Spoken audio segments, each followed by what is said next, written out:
The morning sun cast long shadows on the cracked sidewalks of Bellwood, Georgia, a town where time moved a little slower and folks still knew each other's names even if they didn't always say them with kindness. At the corner of Main and Jefferson Street, beneath a battered green awning that had long lost the battle against the elements, Martha Jenkins set up her daily post.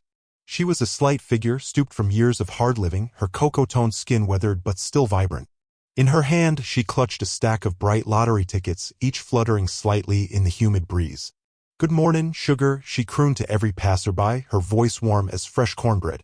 Martha wasn't just a vendor of dreams printed on flimsy paper. She was a fixture of the community, a living memory of Bellwood's better and worse days. She'd been here when the factories closed, when the drug epidemic swept in, when hope seemed like something only the kids spoke of anymore. On this particular Wednesday, business was slow. It always was near the middle of the month when paychecks thinned and patience wore even thinner. Martha adjusted the faded straw hat on her head, wiping beads of sweat from her forehead with a handkerchief embroidered with tiny yellow daisies. That's when she saw him, Officer Bradley Knox. Bradley was a man built like a storm cloud, thick, looming, and ready to burst. His uniform was pressed stiff, his badge gleaming under the sun as if trying to blind anyone who dared meet his gaze. He moved through the town with a kind of disdain, like he was wading through a swamp of inferiors. Martha had seen his type before. She had prayed her bones wouldn't have to know the taste of his wrath. But fate had other plans.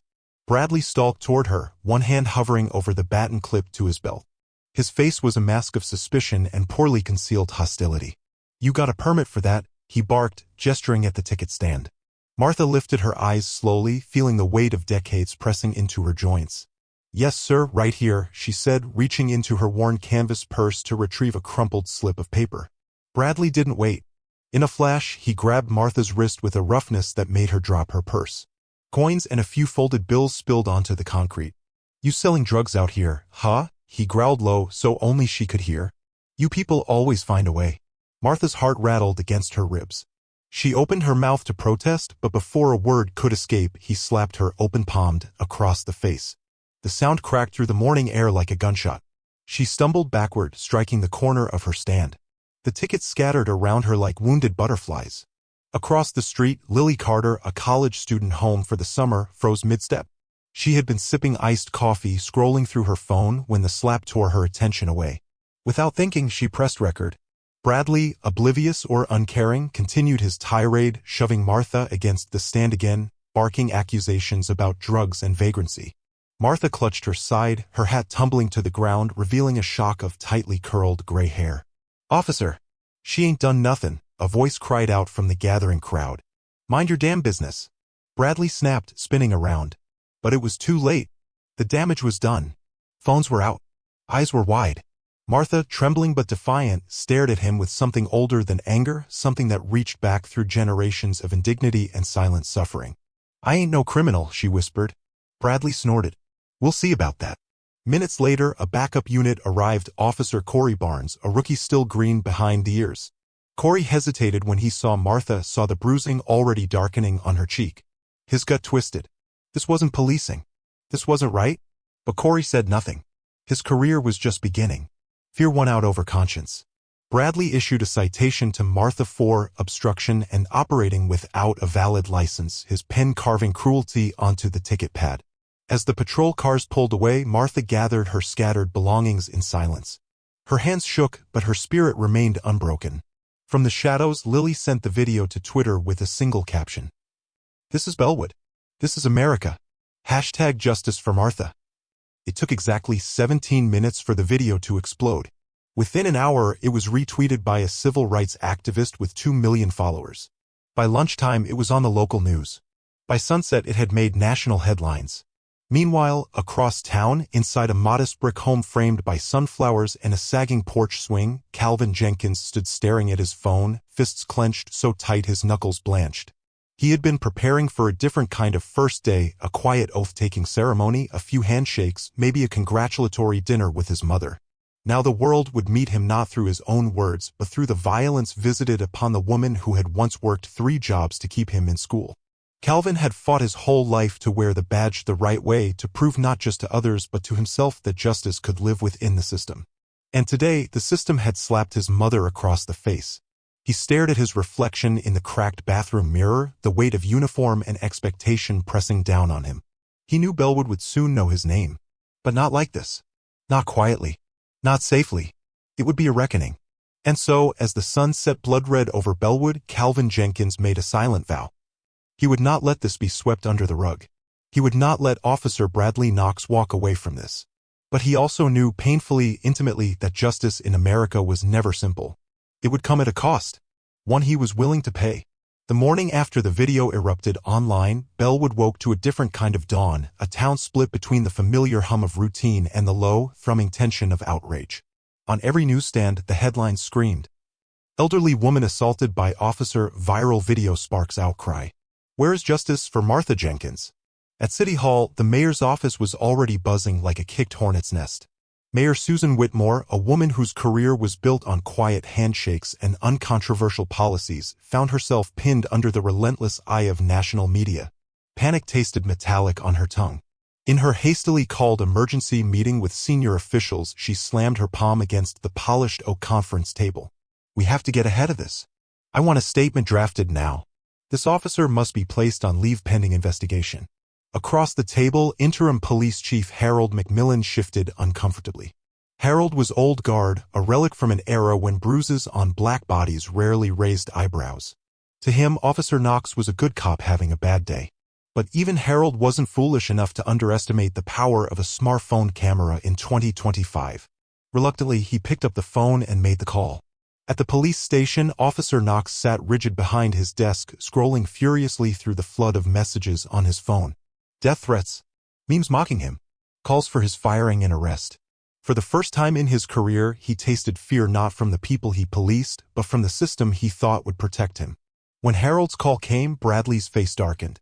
You're placing me on administrative leave? He spat. It's just optics, Bradley, Harold said, voice low. You'll be back before you know it. Sit tight. Stay off the streets. Bradley slammed his phone onto the desk so hard it cracked the screen. Stay off the streets? He was Bellwood. These people should be grateful for the fear he kept bottled. He couldn't believe it, all this fuss over some old woman who should have known her place.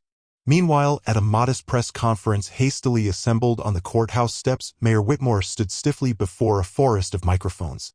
We take these allegations very seriously, she said, reading from a prepared statement. An internal investigation is underway.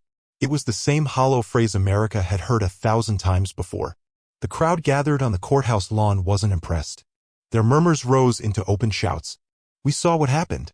Where's the apology? Where's the justice? At the edge of the crowd, Calvin Jenkins stood unnoticed, dressed in civilian clothes, a baseball cap pulled low over his eyes. He wasn't ready to reveal himself yet. Not until he knew who he could trust. In his hand, he gripped a folder filled with preliminary findings he had compiled overnight, records of Officer Knox's past misconduct. Complaints filed and ignored. Suspects battered but no body cams turned on. A long list of uncooperative citizens, most of them black or Latino. Calvin's chest burned. The rot ran deep. He slipped away from the courthouse crowd before the press conference ended, heading toward a place few in Bellwood dared to tread, the 4th Street Bar, known more for its smoky backrooms than for any spirits it served. Inside, he found Tommy Reed, an old friend who still walked the line between legality and survival. Tommy looked up from his pool game, one eyebrow cocked. I heard the wolves howlin', man. And you're in the middle of it, ain't ya? Calvin nodded grimly. Tommy wiped chalk off his hands and leaned close. You want to survive this? You need eyes in the back of your head. They ain't gonna fight you clean. Calvin smiled humorlessly. I'm not looking for a clean fight, Tommy. I'm looking for the truth. Across town, Lily Carter sat in her cluttered bedroom, refreshing her notifications every few seconds. Her inbox was flooded. Interview requests from national news outlets. Threatening DMs telling her to mind her business. Messages of support from strangers who called her brave and a hero. Her hands trembled as she clicked open an email titled, Urgent. Evidence you need to see. Attached was a blurry video clip seemingly captured by a hidden phone at the police station. In it, Officer Knox was laughing with 2 other officers. His voice was unmistakable. She's lucky that's all she got, he said, snickering. Old bag should have stayed home. The bile rose in Lily's throat. This wasn't just a mistake. It was a culture of cruelty. And now she had the proof. That night, Calvin sat on his mother's worn floral couch, Martha's small hand clasped over his. "You don't have to do this, baby," she whispered, her voice hoarse from the confrontation. "I didn't raise you to carry the world on your back." Calvin closed his eyes, leaning his forehead against hers. "I know, Mama," he said, voice thick with emotion. "But you taught me to stand up." Martha smiled faintly, tears pooling in her eyes. "And now you gonna teach them?" By midnight, #Justice for Martha was the #1 trending topic in the United States. Anonymous sources leaked that the officer involved had a troubling disciplinary record. Politicians tweeted half-hearted statements of solidarity. Celebrities posted black squares on Instagram. Local churches organized prayer vigils. Civil rights lawyers descended on Bellwood like a tidal wave. The town had never been so alive or so on edge. And beneath it all, moving like a silent current, Calvin prepared for the battle ahead. He wouldn't just be fighting for his mother. He'd be fighting for every name that had been forgotten. For every apology never offered. For every badge that had been tarnished by the ones who wore it without honor. He pulled out a clean white sheet of paper and began drafting a plan. At the top he wrote, "Operation Redemption. The first step? Expose Officer Bradley Knox. The second step? Purge the rot that had festered too long inside the Bellwood Police Department." The first real rain in weeks slicked the streets of Bellwood, washing the dust from rooftops but not the stains from the town's conscience. Inside the small back office Calvin had borrowed above Charlie's Diner, a map of Bellwood was pinned to the wall, covered in color-coded stickers. Red for incidents. Blue for officers involved. Yellow for unresolved complaints. The wall looked like a battlefield. Calvin stood before it, arms crossed, jaw tight. Beside him, Officer Elena Martinez, young, sharp-eyed, and burning with a quiet fire, sipped cheap diner coffee, studying the same map. "You really think it's this big?" Elena asked, voice low. Calvin didn't hesitate. "I know it is."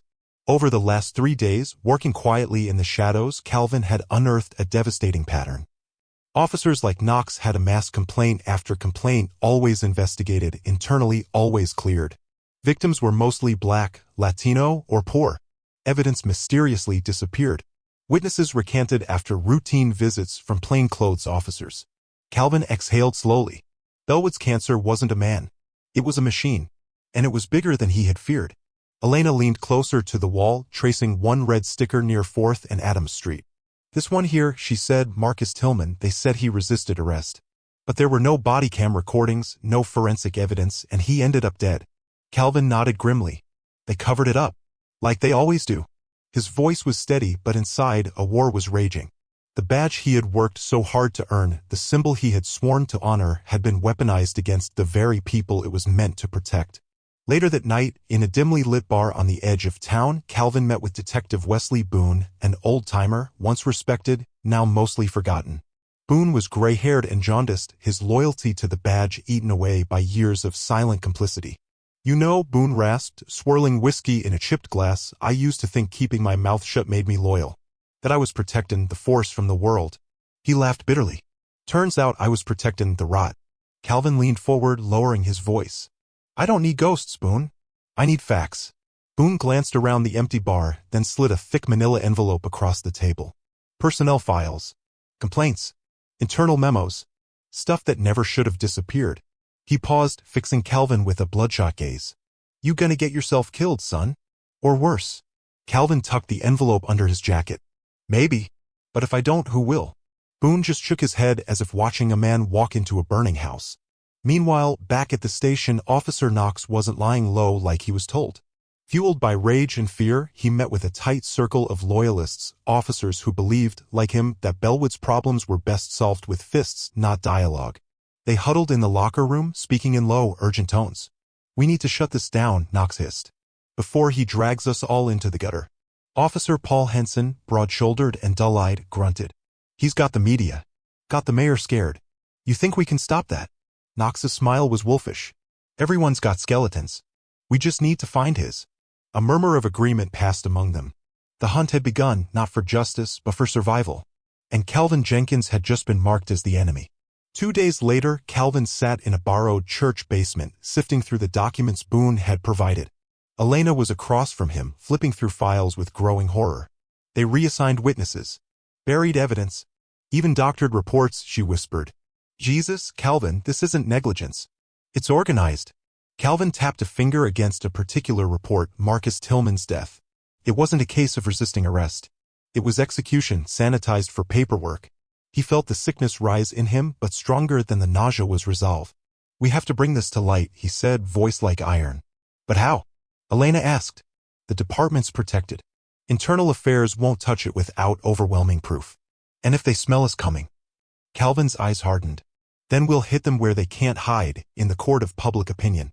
He stood, energized by the clarity of purpose. The world already knows about Martha. Now they'll know the whole truth about Bellwood. Yet even as Calvin moved forward, forces moved against him. Knox's group unearthed an old juvenile record Calvin thought was sealed, a stupid, youthful fight that had nearly derailed his dreams before they started. They prepared to leak it to the press, to paint him as just another thug who got lucky, unfit to lead. And someone, somewhere inside the department, began falsifying a report tying Calvin to an ongoing ethics investigation. The trap was being laid. At Martha's home, the weight of the town's turmoil settled heavily in the air. Martha sat in her worn recliner, Bible open in her lap, praying not for vengeance, but for wisdom. When Calvin returned that evening, his face drawn and tense, she looked up with a small, knowing smile. They comin' for you, ain't they? Calvin sank onto the couch beside her, burying his face in his hands. Yeah, Mama, he whispered. And you scared? He lifted his head, meeting her steady gaze. I'm not scared of losing my badge, he said. I'm scared of failing you. Martha reached over, cupping his cheek. You already made me proud, baby. Ain't nothing they can do to take that away. She leaned in, pressing a kiss to his forehead. Now go finish what you started. As Calvin left her house that night, the rain had cleared and the stars blazed fiercely overhead. He stood for a long moment on the porch, feeling the weight of generations on his shoulders and the hope of a future that had not yet been stolen. Tomorrow, the real battle would begin. And Calvin Jenkins would meet it head-on, badge or no badge. By Friday morning, the war wasn't just brewing, it had arrived. Calvin Jenkins sat alone in his modest office at City Hall, his badge glinting faintly under the flickering fluorescent light. In front of him, a copy of the Bellwood Gazette lay open. The headline screamed, "Breaking, new police chief's troubled past uncovered." Below it, a grainy black-and-white mugshot of a teenage Calvin stared back at him, wild-eyed, fists balled, blood-streaked across his temple. The article painted him as a violent youth who miraculously escaped incarceration, suggesting that perhaps the town's leadership had made a reckless choice in appointing him as chief. Every ugly rumor, every half-truth from his past had been dredged up and twisted into a narrative of danger. He had expected this. But still, it burned. Across town, Officer Knox leaned against his pickup truck, arms folded, smirking as he scrolled through the headlines on his phone.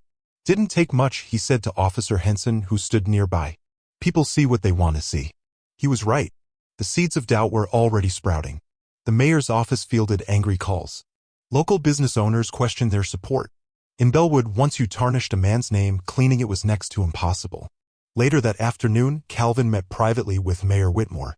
The woman looked exhausted, her political instincts at war with her moral compass. You're becoming a liability, she said bluntly, tapping the newspaper with a manicured fingernail. Calvin stayed silent, letting her fill the space.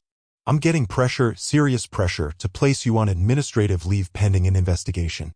He finally spoke, voice calm but unwavering. An investigation into what? Being young and black. Mayor Whitmore flinched but didn't deny it. You can fight this, she said, almost pleading, but if you do, you'll drag the whole department, the whole town, into the fire with you. Calvin stood, straightening his uniform with slow, deliberate movements. I'm not dragging Bellwood anywhere, he said. I'm holding up a mirror. If people don't like what they see, that's not on me. Without waiting for dismissal, he walked out. The door swung shut behind him like a gunshot. That night, gathered in the same dimly lit church basement, Calvin, Elena, and Tommy Reed pored over their next moves. We have enough evidence to take to the feds, Elena said, thumbing through files. Civil rights violations, obstruction of justice, conspiracy. They'll have no choice but to intervene. Tommy wasn't convinced. You think the feds give a damn about Bellwood? They'll come, make a lot of noise, then move on. We'll be left picking up the pieces. Calvin rubbed his temples, feeling the weight of every decision pressing against his skull. Two paths lay before him. 1. Go public immediately, risk everything, but possibly ignite real change. 2. Negotiate quietly behind the scenes, salvage his position but leave much of the rot intact. The next morning, as Calvin sat in quiet reflection on his mother's porch, Martha shuffled outside, 2 mugs of coffee in hand. Looks like you're carrying the whole world on them shoulders, she said, handing him a cup. He chuckled softly. Feels that way. Martha settled into the rocking chair beside him, staring out at the sleepy street. You know, she said after a long pause, when your daddy left, I thought I had to be both mama and papa. Thought I had to fight every battle for you. She turned, her eyes glistening. But you ain't a boy no more, Calvin. You a man. And sometimes being a man means choosing the fight that matters, not just the one that feels good. He sipped his coffee, feeling her words settle deep in his chest. You think I should walk away? He asked quietly. Martha smiled sadly. I think you should walk forward, no matter where it leads. That evening, Calvin called a press conference on the courthouse steps, the same place where the mayor had once tried to spin the truth. This time, there was no spinning. Standing tall in his uniform under the harsh glare of news cameras, Calvin spoke. I have nothing to hide, he began, voice steady. Yes, I made mistakes as a young man. I fought. I bled. I nearly lost everything. He paused, letting the weight of the moment sink in. But I climbed out of that darkness. I became a police officer to protect, not to oppress. To serve, not to dominate. He held up a thick folder. And now, with evidence in hand, I'm calling for a federal investigation into the Bellwood Police Department. Gasps rippled through the crowd. The mayor paled visibly. Calvin pressed on. I will not step down. I will not be intimidated. Bellwood deserves better. And I intend to fight for it, no matter the cost. The crowd, stunned into silence, erupted into applause. From the front row, Martha stood, tears streaming down her cheeks, clapping with all the strength left in her aging hands. Behind the scenes, Knox watched the broadcast from the back booth of a dive bar, his jaw tightening with every word. This ain't over, he muttered, draining his beer and slamming the glass down. He and his loyalists began plotting something far darker, something final. If they couldn't discredit Calvin, they would destroy him. The next morning, Bellwood woke to sirens, not the kind that screamed through the streets, but the kind that blared from every TV screen, every car radio, every cell phone. Breaking news. Bellwood Police Chief Calvin Jenkins under investigation for misconduct. The report was slick, polished, filled with ominous music and carefully edited footage. An anonymous source within the department claimed Calvin had tampered with evidence, covered 4 known criminals, and acted with gross negligence. It was a lie. Every word. But lies, told loud enough and often enough, could drown the truth. Within hours, Calvin received the official notice. Effective immediately, you are placed on administrative leave pending investigation. He read the letter once, twice. His hands remained steady, but inside, something tore loose, a storm howling against the bars of his chest. At Martha's house, Calvin sat at the kitchen table, staring blankly at a cold cup of coffee. Martha hovered nearby, fussing over breakfast she knew he wouldn't touch. You gonna let them take this from you, baby? She asked softly. Calvin shook his head slowly. They can take the badge, he said. They can't take the truth. Martha smiled, brushing his cheek with a trembling hand. Then you already won. Meanwhile, Elena Martinez wasn't sitting still. She and Tommy Reed had been working tirelessly behind the scenes, preparing for this moment. Now, with Calvin sidelined, it was up to them. Elena pulled up the files Boone had provided, cross-referenced them with public complaints, and packaged everything into a massive, damning dossier. Then she did something bold. She leaked it. To Lily Carter. To national journalists. To civil rights organizations. To anyone who would listen. The first bombshell dropped by noon. Internal documents reveal pattern of abuse, cover-ups in Bellwood PD. The second came an hour later. Officer Bradley Knox linked to death of unarmed teenager. The third detonated by evening.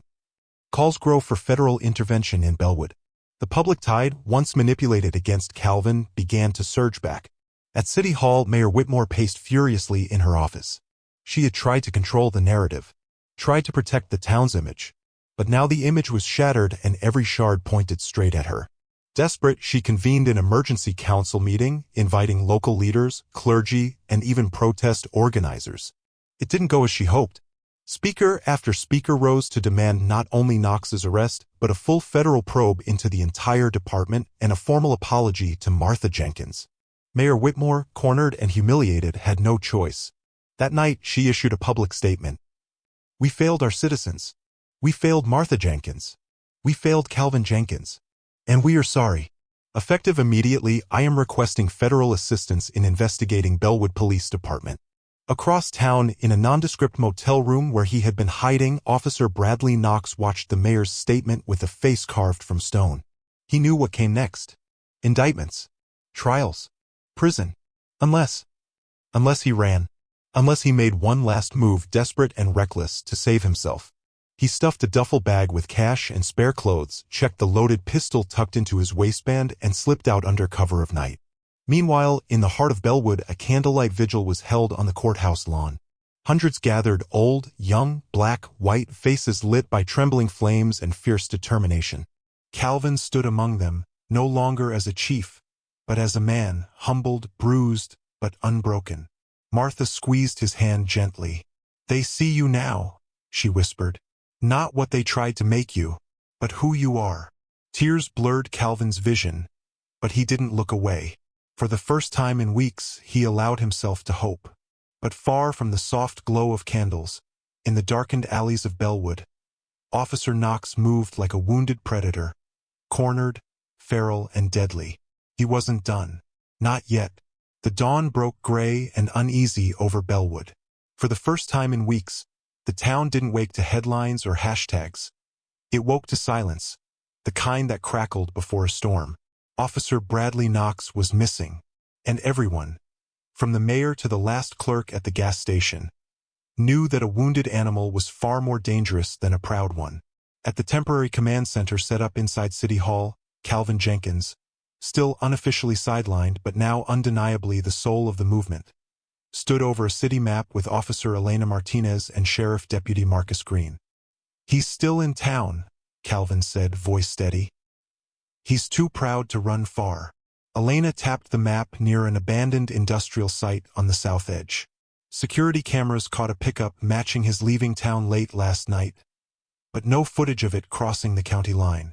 Marcus nodded grimly. "He's hiding. Waiting." "Waiting for what?"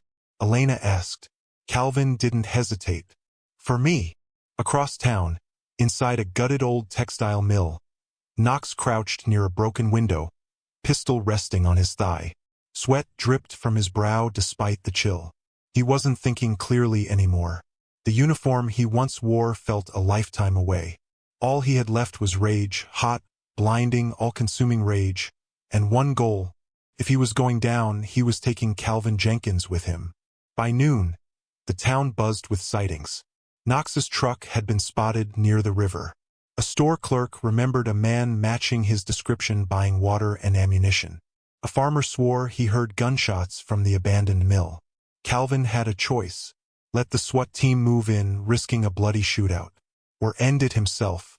At 3:17 p.m., Calvin stood at the gate of the mill, unarmed except for a radio clipped to his belt. He had insisted, alone, over fierce objections from the mayor, the sheriff, and even Martha. "This isn't about force," he told them.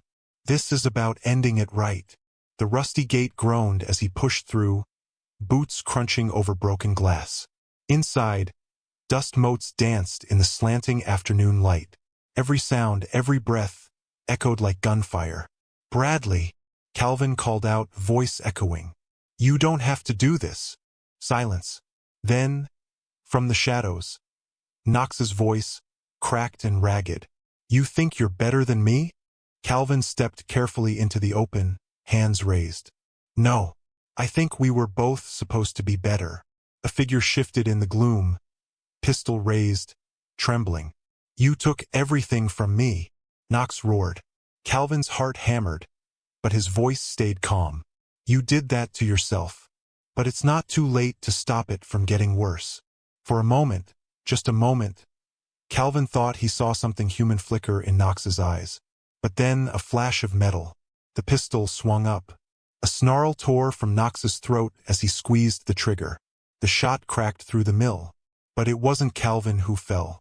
With a growl and a blur of motion, Deputy Green's K9 Titan launched from the shadows, slamming into Knox midshot. The bullet ricocheted harmlessly off a rusted pipe. Knox screamed as Titan clamped down on his arm, dragging him to the ground. Seconds later, officers swarmed in, pinning Knox, cuffing him, reading him his rights. It was over. Finally over.